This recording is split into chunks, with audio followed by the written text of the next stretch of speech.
Hero ఆది పినిశెట్టి ఇటీవలే పాల్గొన్న ఒక ఇంటర్వ్యూలో వైవాహిక జీవితం, కెరీర్కి సంబంధించిన విషయాల గురించి మాట్లాడారు. ఈ సందర్భంగా ఆయన భార్య నిక్కీ గల్రానితో విడిపోతున్నారంటూ వస్తున్న వార్తలపై స్పందించారు. వారు ఎలాంటి విడాకులు తీసుకోవడం లేదని క్లారిటీ ఇచ్చారు. విడాకుల వార్తలు చూసి తాను చాలా బాధపడినట్టు చెప్పారు. అలాంటి అవాస్తవాలు రాసేవారిపై కోపం వచ్చిందని అసహనం వ్యక్తం చేశారు. ఆది మాట్లాడుతూ, నిక్కీ పెళ్లికి ముందు నాకు మంచి స్నేహితురాలు. అలా మా కుటుంబ సభ్యులతో కూడా ఎంతో చేరువైంది.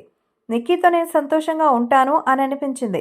ఆ తర్వాత పెద్దల అంగీకారంతోనే పెళ్లి చేసుకున్నాం. మేము సంతోషంగా జీవితం కొనసాగిస్తున్నాం. అంతేకాదు, సడన్గా మేమిద్దరు విడాకులు తీసుకున్నట్టు సోషల్ మీడియాలో సడన్గా కథనాలు వచ్చాయి.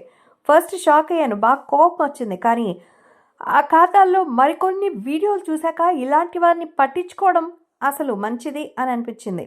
వాళ్ళు క్లిక్స్ కోసం ఎంతకైనా తెగిస్తారని అర్థమైందని రూమర్స్పై క్లారిటీ ఇచ్చారు ఆది. చాలా గ్యాప్ తర్వాత ఆది శబ్దం అనే సినిమాతో ప్రేక్షకుల ముందుకు రాబోతున్నారు. ఫిబ్రవరి 28న ఈ సినిమా మన ముందుకు వస్తోంది.